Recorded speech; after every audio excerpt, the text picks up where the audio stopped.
Know your soil. This is part 2 to know your soil, part 1. And again, I am reading from Matthew chapter 13,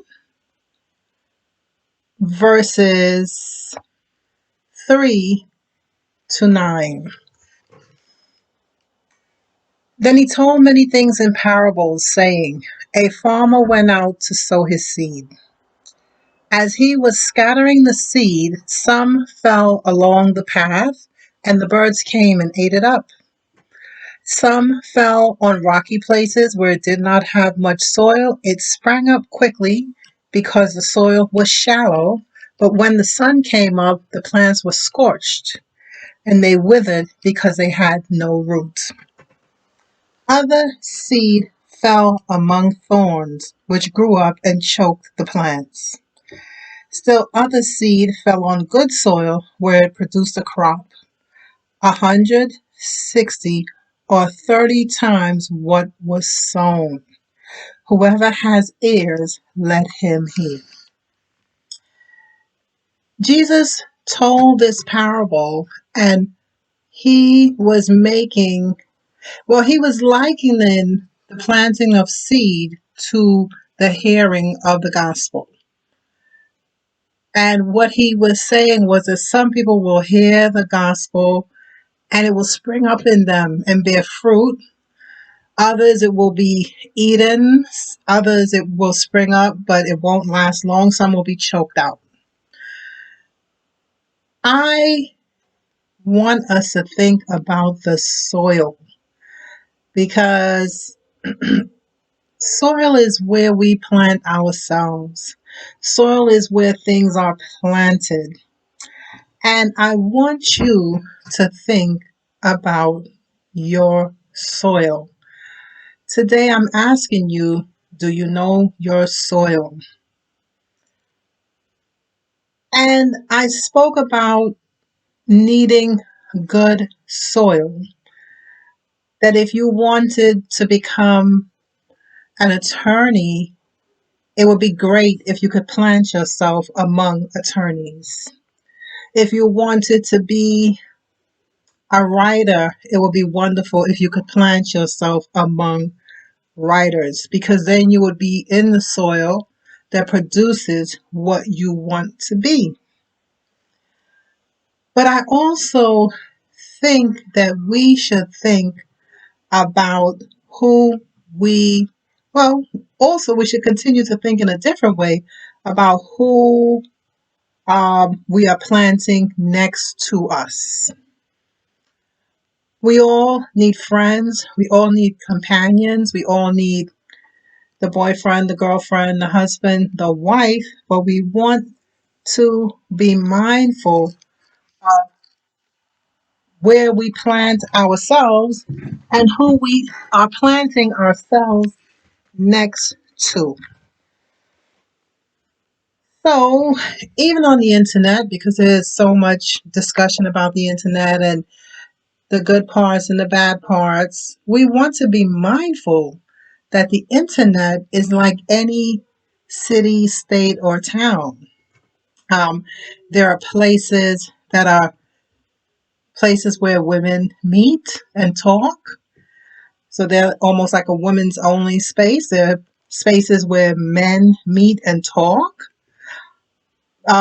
There are spaces that are kind to women. There are spaces that are unkind to women. There are spaces that are kind to men. There are spaces that are unkind to men. There are political spaces. There are spaces where people are discussing hobbies. But we want to be aware of and to know our soil. Certainly, there are places on the internet we should not dare go. And we can think of some terrorist activities that take place on the internet just as they do in real life. We don't want to go to these places because that's not our soil. We we should be mindful that there are places or where people are discriminated against. And if you have to venture into into these places, you would want to know that soil. Not that you go in with a prejudgment that something bad is going to happen, but you want to know, if you want to go to a new city or a new town, even if you wanted to go to a restaurant, a bar, a nightclub, a university, especially as a person of color, you'd want to know that soil. It would be good if you could read up a little bit about if they are welcoming to people of color, or if they are the opposite of welcoming. And then also, wherever you find yourself, you want to be mindful of who is planted next to you, who is growing next to you. Because even in the plant world, all plants don't get along with all other plants. And people who know farming, they could go deeper into it, but there are some plants that do well next to other plants. There are some that are more compatible, and there are others that are less compatible.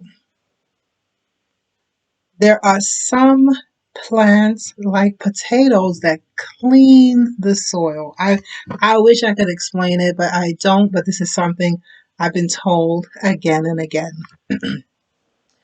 So I'm going to read you something, and this is from plantcaretoday.com. And it's a really interesting article about plants that they just don't do well together.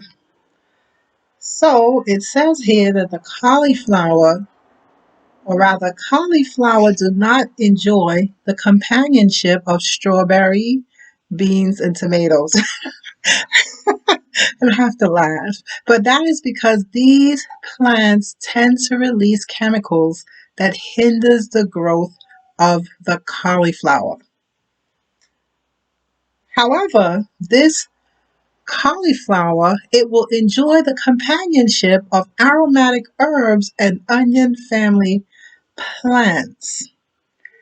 And this is because these assist in keeping most of the pests that affect the cauliflower away from them. So we have to, just like the things in our garden, we have to be mindful of who we plant ourselves next to. It's not that there are bad people and good people, and you know, people you can't stand, you hate them and they hate you. It's that sometimes who you are planted next to can hinder your growth. They can release something that will hinder your growth. You may release something that hinders their growth.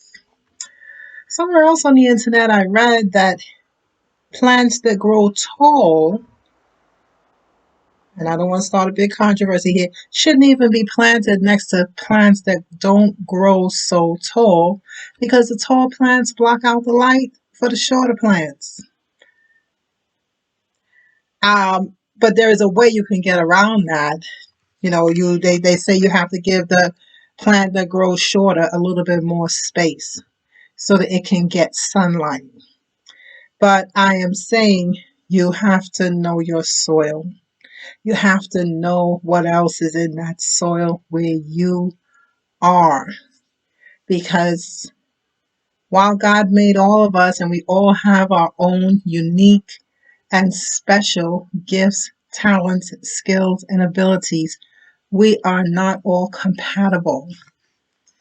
We don't all thrive in the same oil. Think of the palm tree, that palm tree that grows by the beach. It grows in the sand, and look at how tall it grows. Think of the coconut palm tree that can convert that sea water into the water you find in your water coconuts. That soil is for the palm tree.